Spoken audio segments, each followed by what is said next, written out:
I was about to say that.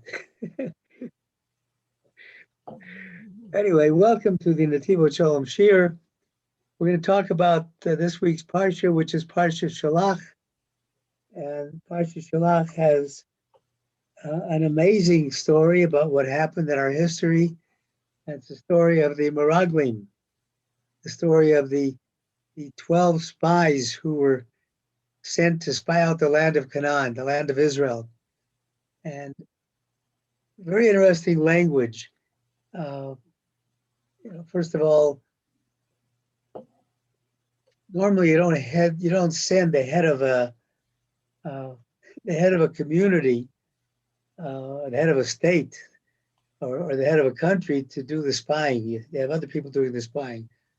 But here, Moshe took the heads of the tribes. Second,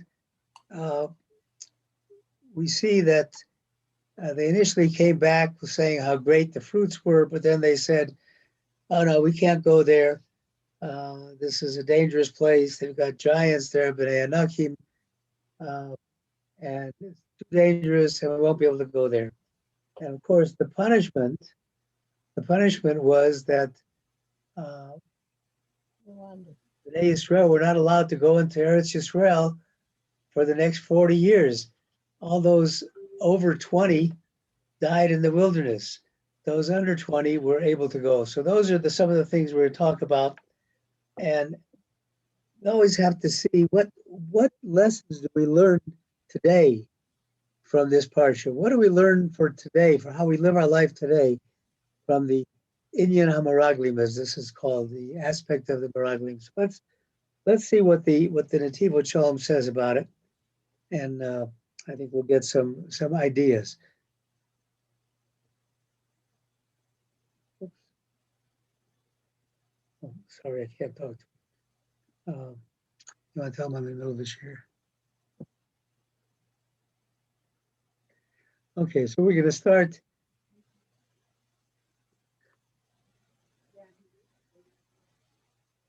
Parsha Meraglim, Tzricha Bir Rav, needs a lot of explanation.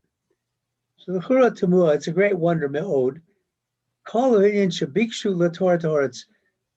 Why the whole aspect of asking them to spy out the land. Krichsiv, as it's written, Urisim es Oretz, they will see the land. Mahi, what's it like? What's this land of Israel like? But then it was called land of Canaan. And what's with the people who live there? Achazekhu, are they strong? Arofehu, are they weak? Atu, are they minimal, few in numbers? Irav, or are there a lot of them? Gomer and so on. So Balo Hador Hahu, this generation in the Midbar, we're not talking about people that in today's world where you got to prove everything to them. I don't believe it, show me. No, this generation of the Midbar, what does it say? Einayim ro'es and hagash halativit. Their eyes saw the way that above nature, God, B'Yetzias Mitzrayim, took us out of Egypt, Kriyas Yamsuf. None of these were natural occurrences. They were all above nature, and these people saw this, right? They saw this. And after that, they continued. Kol Seder HaHagab Midbar. Even the whole thing that were happening in the desert, we were wandering in the desert before we were destined to wander for another 40 years. God was surrounding us with these clouds of glory, and nobody was able to hurt us because of these clouds of glory. In the daytime, we had the clouds of glory surrounding us, and at nighttime, we had the pillar of fire. Yotzei Nozlim Misela, we saw water flowing out of a rock. Vayore Kanaharot Mayim was flowing like a stream of water. V'chol yom yom, every day, achlu lechem avirim achaish. Every day they ate this nobleman's food. They ate the manna, which could taste like anything you wanted. Kfar nochu ladas, they certainly had to know. Ki HaKadosh Baruch Hu manig es Yisrael b'hanhaga al tavis. They knew, it was obvious. They knew from their own seeing that God was working with Bnei Yisrael over and above the laws of nature. So therefore, Vim Kani says,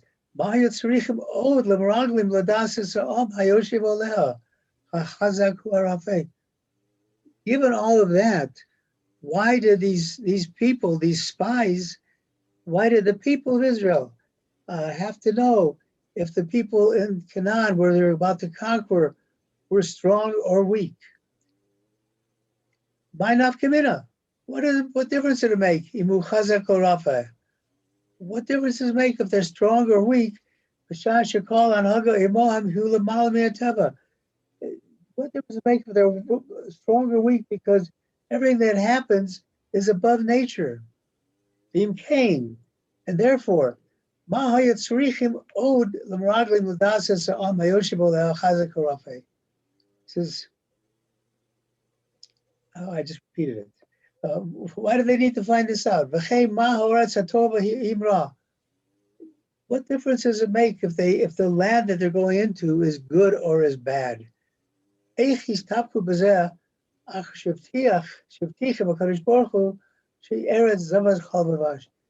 could they have doubts in their mind after God promised them that they're going into a land that's flowing with milk and honey? Doesn't matter what the land is right now. They know God has made this promise. When they go in there, this is what they're going to find. So what do they need this to determine if the land is good or not? It doesn't matter what it is now. What it's going to be the minute you walk into Eretz Yisrael. In the book of Devarim, it's written, you all came close to me, Vatomru, and you said, Nishlechu anoshim lefanenu, let us send people before us, v'yachpru lanu es haaretz for Gomer, and let them spy out the land. Vayitab einai hadavar, and Moshe said it was good. It was good in my eyes. Harei shagam einai Moshe motzah davar chen. Even in Moshe's eyes, it made sense. Why? We also have to understand Moshe called Nasi Behem, that which God said to Moshe to pick the heads of each tribe. And Moshe did exactly what God commanded. He chose the heads, the heads of all the tribes. Anoshim Hagadolim might be out there. Great person, great people, more than great. Why do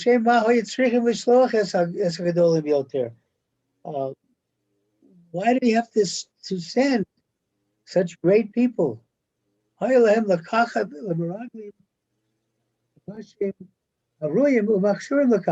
would have been enough to send people to spy who were fit to be spies. Send some people from the Mossad, send some people from the Shabbat. You don't need to send the heads of the tribe. You don't need to send President Rivlin to go spy out the land. Send people who are fit for it. Why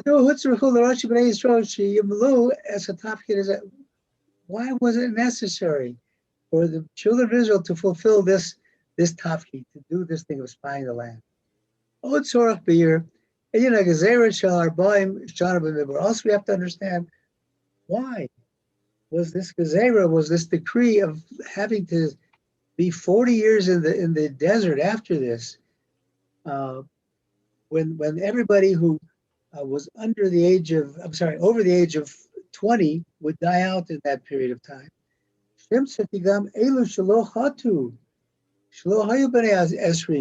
There were people who were not sinning. People did not go with the Meraglim. They were over 20. I'm sorry, they were under 20. Why did they have to wait 40 years until they went to the land? They didn't do anything. So why are they punished also by waiting 40 years? Yeah, they lived. The other people didn't live. But why do they have to wait 40 years? Good questions, yes? Netivot Shalom is going to give us some answers.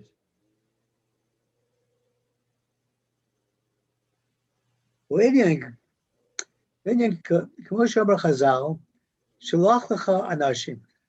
sages say, send anashim l'chal l'datcha, for you, for your das, according to what you want. V'hainu sh'lemoshe hoysed das miyuchedeh b'shlichasam shona b'das Meraglim. Guess what? Moshe Rabbeinu's intentions about what they should be doing was totally different than what the spies thought they were going to be doing. That's why it's written, as we just read, it was good in the eyes of Moshe to send these spies. What does that mean?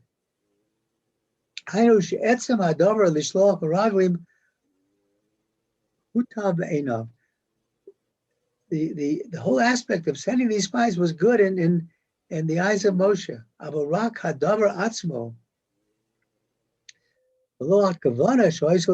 But only the concept of sending them, and not the intent, the kavanah that the Meraglim had, that the spies had, because they had a different intention than what Moshe intended. So what does that mean? Vadas Moshe b'shlichus Meraglim lo hoysa al matzav hagashmi shel Eretz Yisrael. Moshe's intent wasn't to find out what the materiality of Eretz Yisrael was. Moshe understood that God has told us, He's giving us a good land flowing with milk and honey. That's how it's going to be. He wasn't worried about the Gashmias. That wasn't his intention of sending them. Ela matzva haruchni. He wanted to find out what the spiritual conditions were in this land that Bnei Yisrael was about to go in. Because it was for this that God created this, and God made this happen. Choice of Kedusha Eretz Yisrael, because when God created Eretz Yisrael, He made the holiness of this land greater than anywhere else on earth. Whenever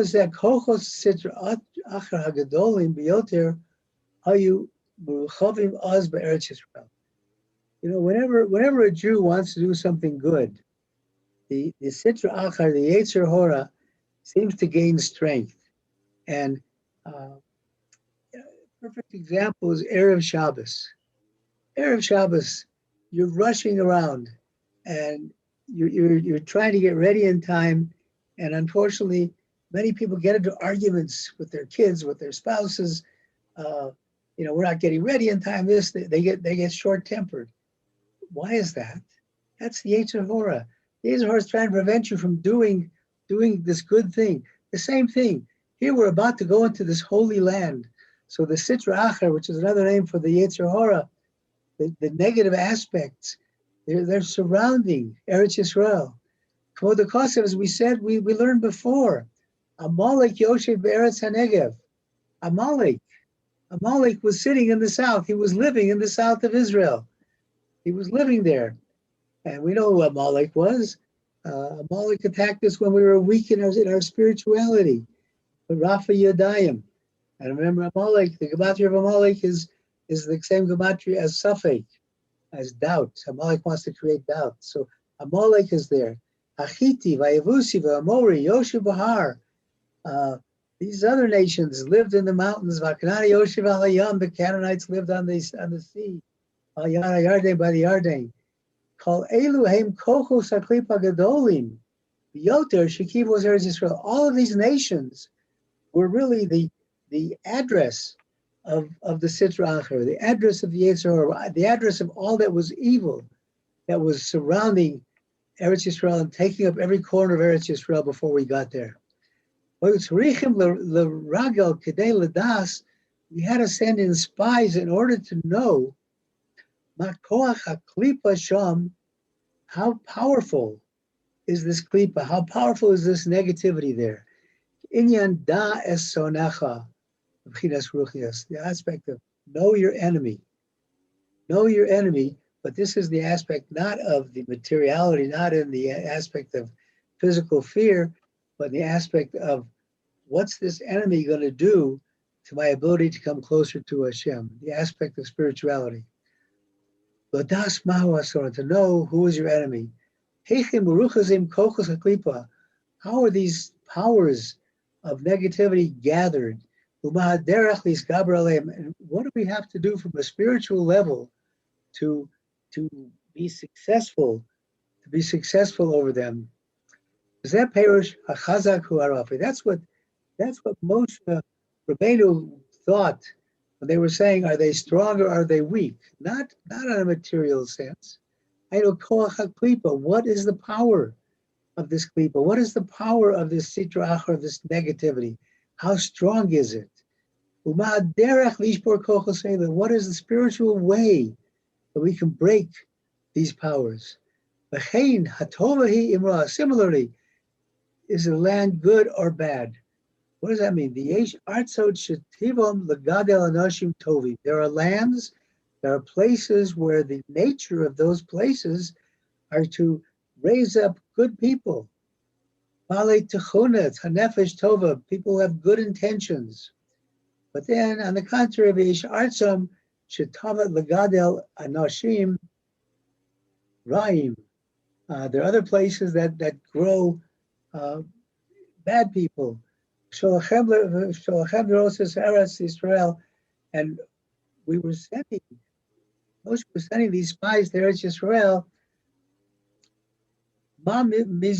to see in Eretz Yisrael, Ma mizga haruchni atova hi imra.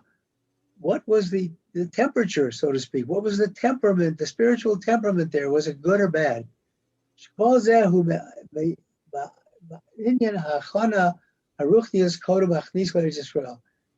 this was necessary to prepare these people spiritually before going into Eretz Yisrael. Thus, to know what weapons, what spiritual weapons they need going into this land to be able to be successful and defeat the klipa that was found there.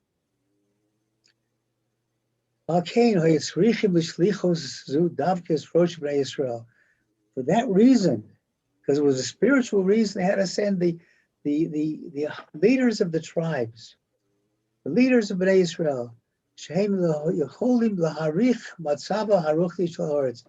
because these people, as leaders, they were on a high spiritual level. They would be able to assess. They would be able to assess the matzav, the spiritual matzav, the condition of the land. But this, it sounded like a pretty good intention that Moshe Rabbeinu had, but this unfortunately was not the intention of Bnei Israel and the Meraglim. Because they thought they thought we're sending these spies for material reasons. To look at the materiality, what's going on, what are the material conditions, the physical conditions in Eretz Yisrael. Because they thought in error. They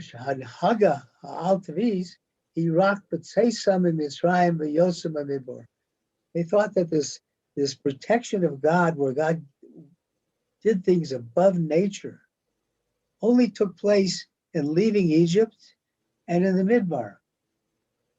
Avakasha Yukonsul Eretz Yisrael, they thought that once we go into Eretz Yisrael, Yeshuv Lios Uma Tavit Kachol Goyim Beis Yisrael. Well, they'll be like all the other nations of the world. There won't be the supernatural, above nature power that God will wield. Uma Shanhaga to be Kosharavos, right? Okay, therefore, so therefore they wanted to send the Meragli Odas Eich Yichmeshus Horetz Ofen Tavi. how are we able to be able to conquer this land in a natural way? And this is what Hashem said to Moshe: send for yourself the datcha for your intentions. Send them on your intentions. Send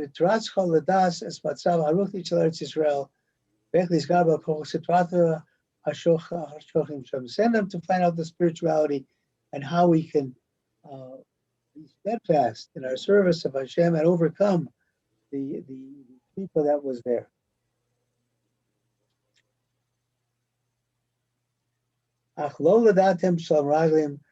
But this wasn't the will of the Meraglim, the spies. As they want to spy out the land, but open to be, we'd find out what the spiritual things were. When they were talking about are they many or few, strong or weak, they're talking about militarily. Are we going to be able to conquer them? Food, are we going to have enough food there? And so on.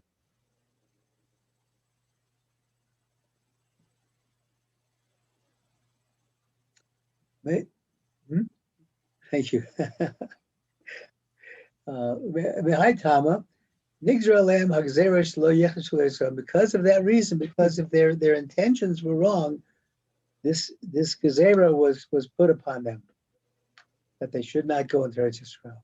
But Yishba Hashem Lamor, Hashem said, Im Yira Yishba Nashim Hoela Hador Hara Hazeh as Horas Hatova Asher Nishbatu L'Seis Labusechem.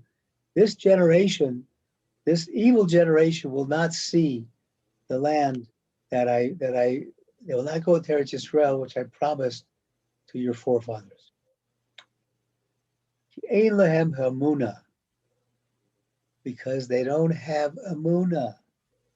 They don't have amuna b'kocho ha'al tavi shel horetz. They don't have amuna of the powers above nature of the land of Israel. They don't have amuna. They don't believe in this powers above nature in the land of Israel.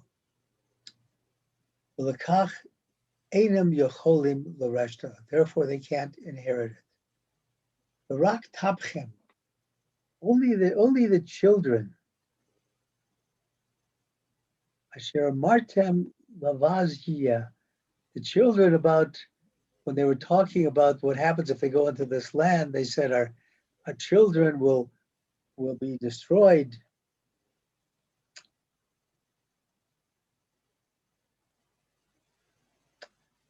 And the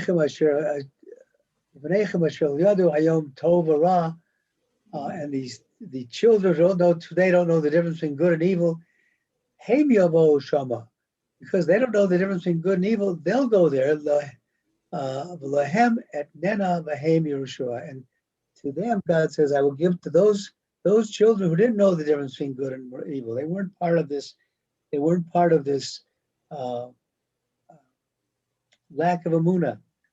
I'm giving the land to them. They will inherit it.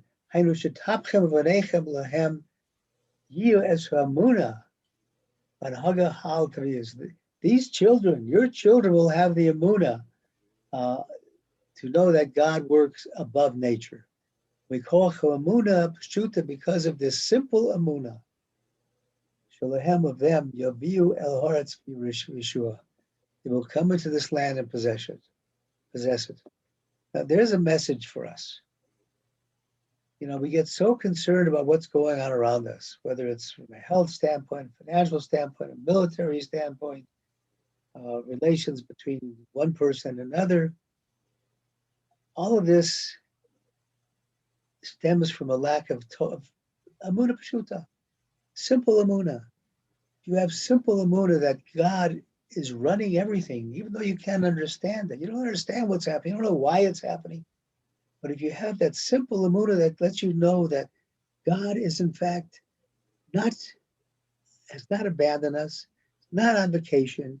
He didn't leave us after the desert. He didn't leave us after you see his Mitzrayim, but he's here with us at this very moment.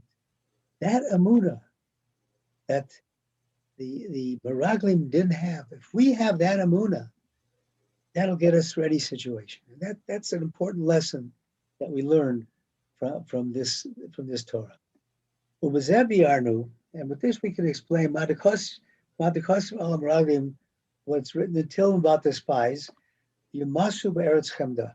They said this land was disgusting. This beautiful land, they said, was disgusting.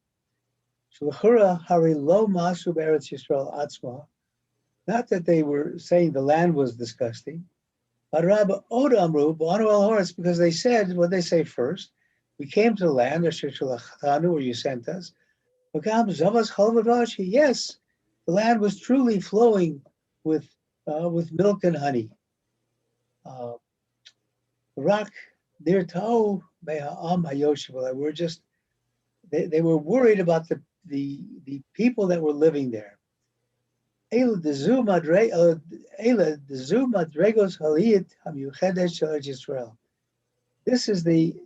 is the high level of Eretz Yisrael. Eretz Yisrael, Einu Kashar Tzam Ha'olam. It's not like other lands in the world, not like other countries. Elahi because of Eretz. This is Eretz Yisrael is a land. Asher Hashem Elokecha Dorish Otod Tamid Eini Hashem Elokecha Ba. This is a land where God is always looking after it. God's eyes are always upon this land, and we should never forget that. Those of us who are fortunate to live in Eretz Yisrael, we should know that we are living in a land that God's eyes are always upon us, always looking at us. They tell the story, I forget which Rabbi, but the first time he came to visit Eretz Yisrael, he docked in Haifa, and he was in a car going from Haifa to I'm not sure where, Bnei Brak maybe, and he's sitting in the back, and a couple of his Hasidim are with him. The entire trip, he's looking out the window. It doesn't say a word. And they finally, it was a long trip then, finally after about an hour and a half, they said, Rabbi, would you have something to say to us? Why aren't you talking? He says, Eretz Asher Hashem Elokecha Dorish Oto Tamid Ein Hashem Elokecha Ba. This is the land that God looks after. His eyes are always upon it. Me, I'm here for the first time. Should I be looking at everything and taking everything in? That's the beauty of Eretz Yisrael. This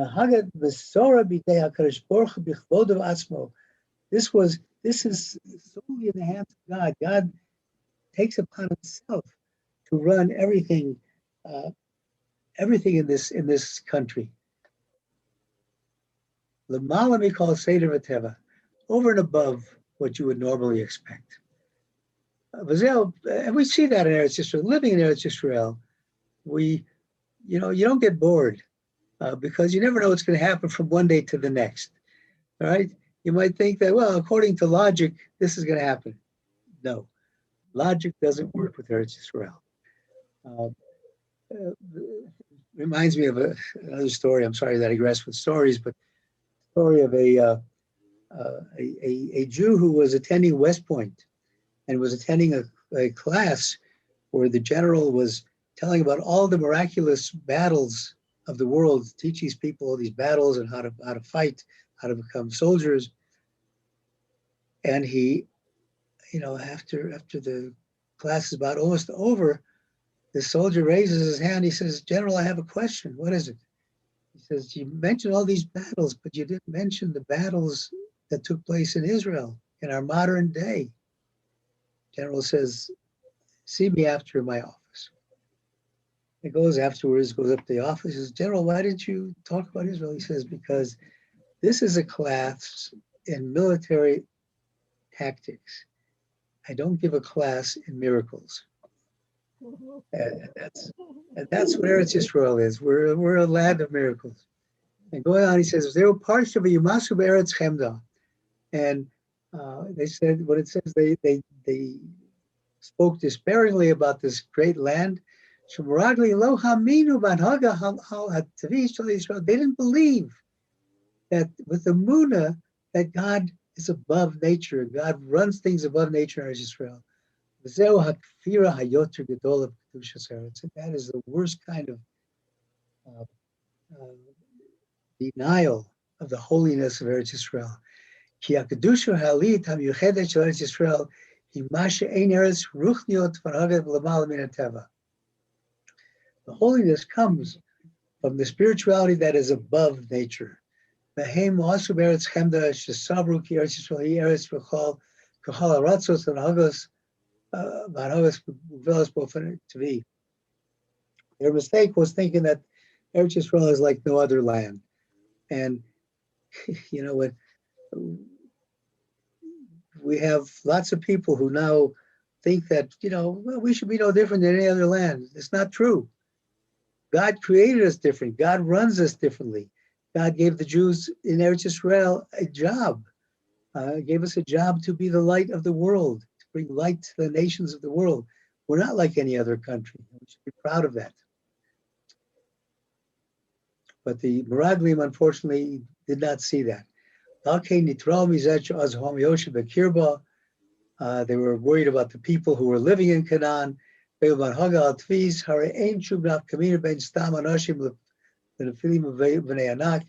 really made no difference whether we're talking about giants or children of giants. We didn't even find anything that said they had to do battle with them. Because everything, the way God runs Eretz Yisrael is over and above the laws of nature. We see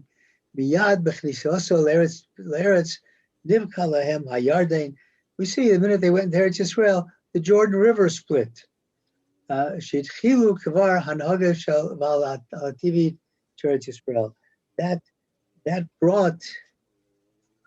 brought upon them the beginning of the operation of the overseeing of Eretz Yisrael by God in a way over and above nature. It's a long Netivot Shalom, so I'm going to cut it short.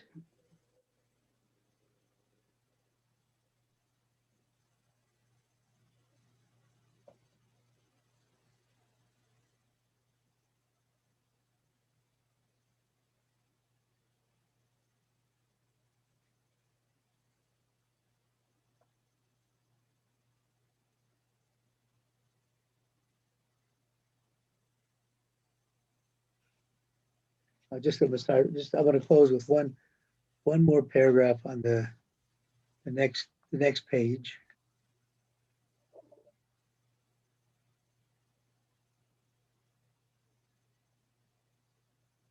And that is right here. One more sentence. Vayidei Hamuna, through Hamuna b'kochos Yehudi, and the power of through the faith and the power of the Jew, the Shabbat is called Kochos HaKlipa, Hasovinus Oretz. The faith that the Jew must have to know that he has the power to destroy, to break apart all of the negative influences that are surrounding us, surrounding our land. According to the value of this emunah, of his emunah, that he feels in himself or herself, you will be zocha to inherit this holy part, sheyesh Eretz Yisrael, that is in Eretz Yisrael. And he repeats it over and over again, but you can't repeat it enough. That the bottom line is emunah. And remember what I've said before, we have to ask Hashem to help us with our emunah. It doesn't come naturally. You have to work on it. You have to ask Hashem for it. But the one thing that you have to know, and it's without doubt, is once you try, you don't have to be able to complete the job. Once you try, above Messiah Latayr also, Mura says, if somebody is trying to better themselves, you won't be able to complete the whole job because Hashem will help you to complete the job. And that's our job and our mission in our land and to the rest of the land, to show the emunah of Hashem, to show that Hashem is not on vacation. Hashem is here with us now. Thank you for listening. And wish everybody a wonderful, wonderful Shabbat. Thank you. Thank you very You're much. welcome. Thank you, You're Nate. welcome. That's You You beautiful. are. You're welcome. Thank you for joining. Thank you. That's the voice of Amy from beyond. Hi, Amy. Amy. Thank God. Thank God. Okay. Thank you so much, Nate. You're welcome. Have a great rest of the week. I'm stopping the recording if I can find it.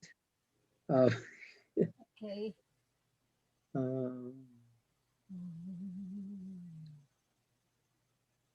Okay.